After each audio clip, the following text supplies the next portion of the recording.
Apa saja yang sudah Anda lakukan nih dalam rangka Anda ingin dikenal sebagai calon presiden? Ya, saat ini saya baru keliling 10 provinsi di Indonesia. Saya punya gerakan yang sangat dikenal sekali, namanya Gerakan Aku Indonesia. Sangat dikenal sekali? Iya, untuk di kalangan saya, lingkungan Twitter maupun di televisi, karena saya ada dua yang saya anggap dikenal. Pertama, aku bukan Jawa, aku bukan Sumatera, aku bukan Sulawesi, aku Indonesia. Nah, kemudian gerakan atau tarian dengan nyanyi yang saya buat video klip, di samping Mbak Inul juga sebagai model dalam klip saya, yaitu nyanyi Sumpah Pocong. Okay. Sumpah Pocong ini menurut saya ada pro dan kontra. Ini adalah gerakan moral jujur bahwa seandainya saya jadi presiden, saya akan sumpah pocong untuk tidak korupsi. Siapapun presiden di Indonesia, kalau dia memimpin dan dia berani memimpin negara ini dan pede, ya dia harus berani sumpah pocong tidak korupsi dan tidak KKN. Mas Farhad, saya ingin bicara soal apa yang akan Anda lakukan, begitu ya? Apa program Anda? Tadi selain video klip Sumpah Pocong dan Aku Indonesia ya? Yeah. Apalagi sih program konkretnya? Reformasi di bidang pendidikan. Dalam bentuk apa? Pertama, usia pendidikan ya, itu terlalu lama kita sekolah, itu betul-betul ada tanggung jawab. Anda mau mengurangi waktu sekolah atau bagaimana? Masuk sekolah, kalau perkiraan saya mungkin 4 tahun sudah boleh masuk SD. SD jangan 6 tahun, SD cukup 4 tahun. SMP SMA itu enggak 6 tahun, 3 tahun, tapi 3 tahun sudah SMP dengan SMA. Kemudian kuliah S1, S2 bisa sampai 4 tahun. Jadi usia 16 kita udah selesai. Ini atas dasar apa nih? Ya karena saya melihat begini, fisik anak-anak sekarang kan usia dewasa itu 17 tahun. Nah sekarang 13 tahun udah.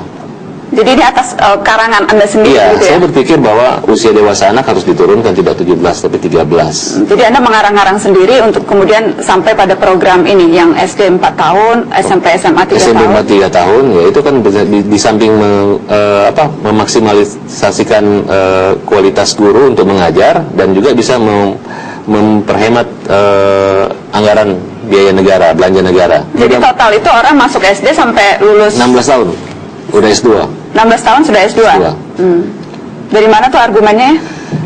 Ya, kalau SD itu kan menurut saya 4 tahun ya. Sekarang kan sudah banyak penyesuaian itu ya. Bahkan banyak yang umur 16 tahun sudah dokter di luar negeri, udah biasa gitu. Bisa Anda sebutkan satu?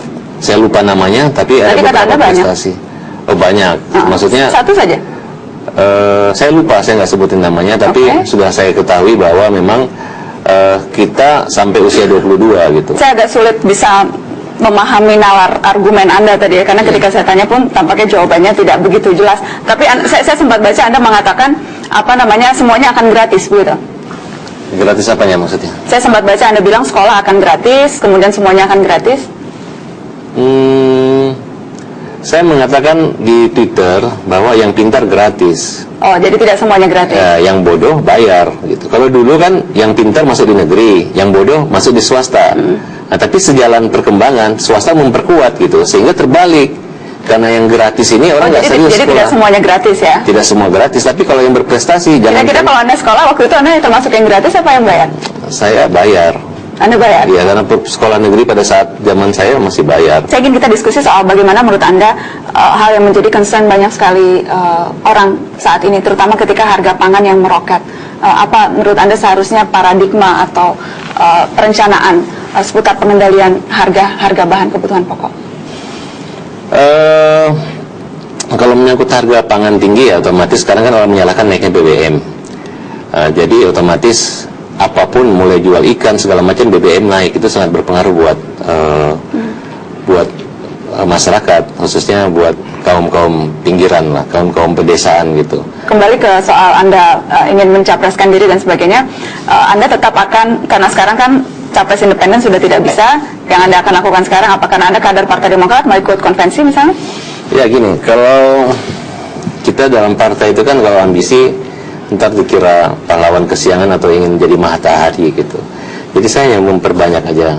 Dan saya sudah minta izin kepada pimpinan partai bahwa saya masuk di Partai Demokrat, tolong jangan dihalangi, dibatasi. Siapa aja kan boleh menjadi calon presiden, dari partai lain pun bisa gitu. Kemudian campur tangan Tuhan, bahwa tidak hanya berdasarkan elektabilitas atau hanya survei, kalau berani sumpah pocong untuk tidak korupsi, supaya kita tidak menduga lagi. Kemudian dia ditambahin supaya tidak menipu dan menggelapkan nggak ya yang itu?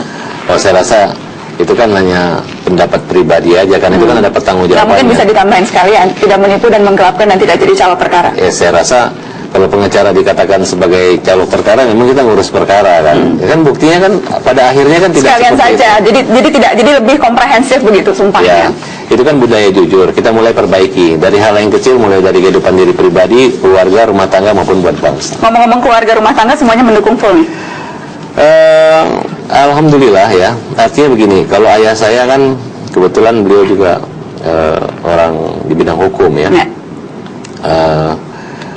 Ibu saya ya, istri saya bukan seorang yang, ya saya melihat bukan tidak maksimal mendukung gitu. Dia santai-santai saja. Oke. Dan tetap mendukung saya sebagai kepala rumah tangga, sebagai anak, dan artinya tetap mengkontrol gitu. Kalau memang ada yang dikritik di Twitter, mereka lebih serius untuk mengkritik saya. Jangan sembarang ngomong, jangan sekedar mencari sensasi biasa. Oh, jadi bahkan keluarga pun tahu Anda mencari sensasi ya? Ya, karena orang mengatakan Farhad ribut lagi. Kan Indonesia ini kalau masuk TV katanya sensasi. Saya kan bukan bicara sensasi, saya bicara kebenaran. Oh iya, masyarakat